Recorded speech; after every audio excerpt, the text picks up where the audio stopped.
Assalamu alaikum wa rahmatullah. My name is Dr. Talha Malik and I am a psychiatry doctor based in Bristol. And today's health topic on behalf of BHDI is going to be a brief introduction to mental health. So I'm going to focus on two things in this video.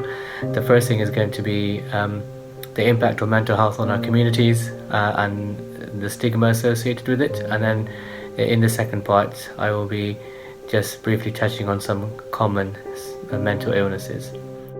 The first thing to talk about is some of the stigma of mental health that exists in our communities.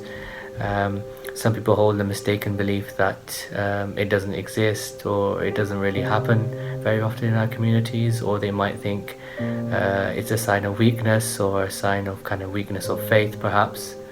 And this isn't true. I mean, we're all humans and all humans get unwell, whether we're from Pakistan, India, Bangladesh, or whether we're from the UK or Spain, wherever that may be. We're all humans and we can all get unwell, we can all get mental illness. And the second thing to bear in mind is, just as physical illness such as diabetes is caused by a dysfunction in the body, mental illness or psychiatric illness is caused by dysfunction of the brain. So it's important to keep that in mind. And someone suffering from depression has as little control over depression as someone who has diabetes. So it's important that we keep that in mind, that the two are similar, they're both illnesses. Another thing to add is people often do think that we have less illness such as depression in our community, and perhaps they may be the case, and there has been research has been done that people who have a background of faith, that does protect them from things like depression. But at the same time, there are other things that we do need to keep in mind that actually make us more at risk, which we need to be aware of. People in ethnic minorities are more at risk of racism and discrimination. They're more likely to experience poverty in this country, have poor educational outcomes and high unemployment. And it's quite obvious that these things can impact a person's mental well-being.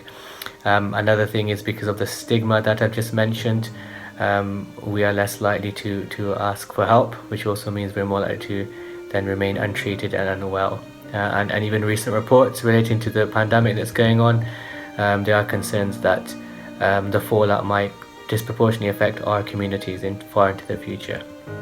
Now, my point isn't really to scare anyone and make everyone worried that they're going to become unwell or try and over-exaggerate things. It's just to emphasize really that it does occur. It's something we need to be aware of, and it's something that we need to encourage people from our communities to seek help so they can be treated, and so people aren't suffering for no reason. So now going on to the second part, I'm going to touch on some common mental illnesses.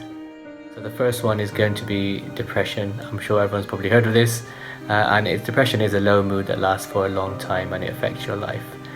So in a mild form, you might just feel low in spirits, and it makes it difficult for you to lead your life, but doesn't stop you leading a normal life necessarily. And then we've got the other end of the spectrum, where people can feel so low in mood that they feel suicidal. So i.e. they feel like taking their own life because life doesn't feel like it's worth living anymore, or it's just the suffering is so difficult that they feel like taking their own life. Other symptoms can include feeling hopeless about the future, guilty, finding no pleasure in things that you used to find pleasure in, difficulty sleeping, poor appetite. And the thing to bear in mind is, we all have times when our mood feels low and we're feeling a bit sad. But usually these things pass, and when these don't pass, these feelings are interfering with your life and they don't pass, that's when you might want to think about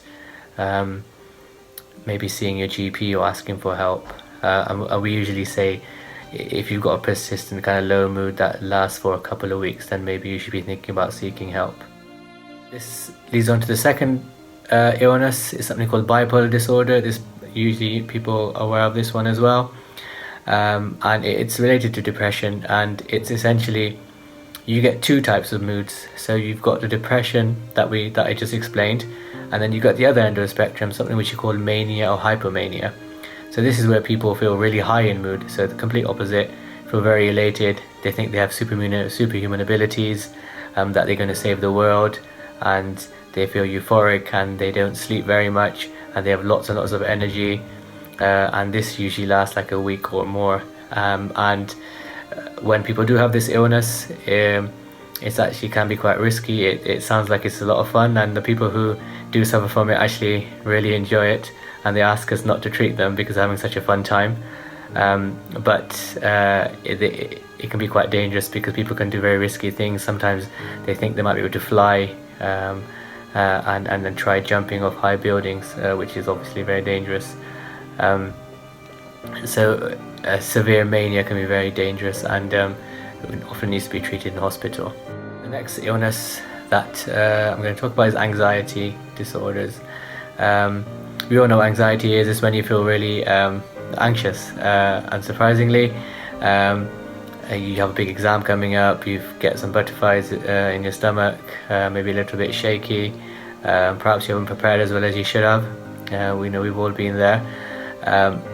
But it becomes an illness when it's there most of the day, when it's there in situations you shouldn't really be getting, you wouldn't expect yourself to be getting very anxious about. It affects your life, you're avoiding situations. For example, you're avoiding going out of the house because leaving the house makes you feel anxious, or social situations make you feel very anxious, and you're avoiding tasks that you should be doing. And so that's when you should be you might be worried that you could have something a bit more than regular anxiety. And then relating to anxiety disorders are something called panic attacks, something you might have heard of. It's kind of just related to the body's flight or fight response. If you see something dangerous, the body pumps a lot of adrenaline, and you start shaking, and you get a lot of energy, and you might be sweating, and you can feel your heart beating, and you might feel a bit sick and very hot or very cold, and your body's preparing yourself to run, which is appropriate if you see something like a lion, which is what you want to be doing. You want to be getting ready to run. But in panic attacks, your body has this kind of physiological response that is out of proportion. You might get it if you're leaving the house, which is not an appropriate situation for you to be getting this adrenaline rushing through your body. And in panic attacks, people feel like they're losing control, like they're going to faint, and sometimes you have what they call like a feeling of doom. People think something bad's going to happen, they might die or have a heart attack. So it's quite a very intense thing, and very distressing. The next one, obsessive compulsive disorder, OCD. As it's known, you've probably heard of that one. We probably have it in our mind. Maybe someone they have to flick a switch 3 times before they turn it off, or they have to chuck the oven 3 times to make sure there's no gas coming out, or they just have to do everything in threes. So we probably know of people who do have that, and that is essentially a form of OCD. So it's got kind of 2 parts: obsessive and the compulsive. So you've got the obsessions. So these are unwelcome thoughts, images, or urges, or worries, or doubts. So this is the doubt. This is the kind of doubt that someone might get, that I need to, if I don't flick the switch 3 times, something bad might happen. Then you've got a compulsion, which is a repetitive activity, which a person has to do to kind of get rid of that anxiety of the obsession. So the person flicking the switch, they've got this urge that I need to flick the switch a certain number of times, otherwise something bad will happen.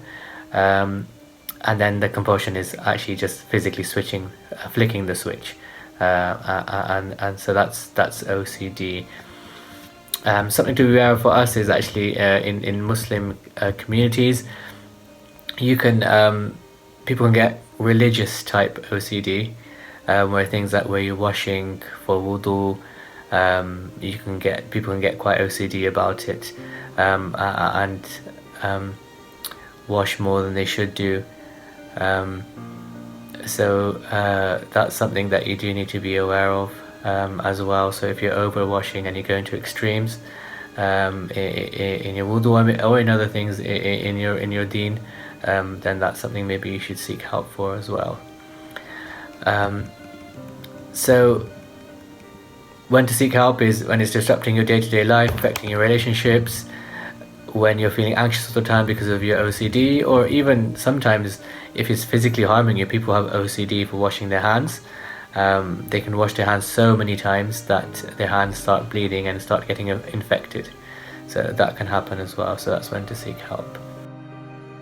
The last illness is schizophrenia, sometimes kind of interchangeable with the term psychosis. So psychosis or schizophrenia is when people perceive or interpret reality in a different way from people around you. So, or some people might just say they lose touch with reality. So they can have quite odd ideas, paranoid ideas that people are trying to harm them when they aren't. Perhaps they think family members are trying to hurt them or steal their money when they really aren't, or MI5 may be trying to harm them. And these are just examples. There are many other different odd thoughts or worrying thoughts that people can have where they lose touch with reality. Another component of psychosis is hallucinations. So where people hear voices that aren't really there, or they see things that aren't really truly there. Another factor is their thinking can be quite disorganized, quite illogical, and they struggle to really link thoughts together and connect ideas. And just to keep in mind that anyone can get unwell from a psychiatric disorder or mental illness, and it's important that we kind of vigilant and support people who may be suffering and encourage them to come forward and seek help. Mind is a charity and it has very good resources. It will give you further information about different mental illnesses, stuff that I couldn't really go through today, like more details of the symptoms, treatments, and how to get further support. So I encourage you to go onto Mind, the Mind website, to try and get more information. Assalamu alaikum wa rahmatullah. Thank you very much for listening.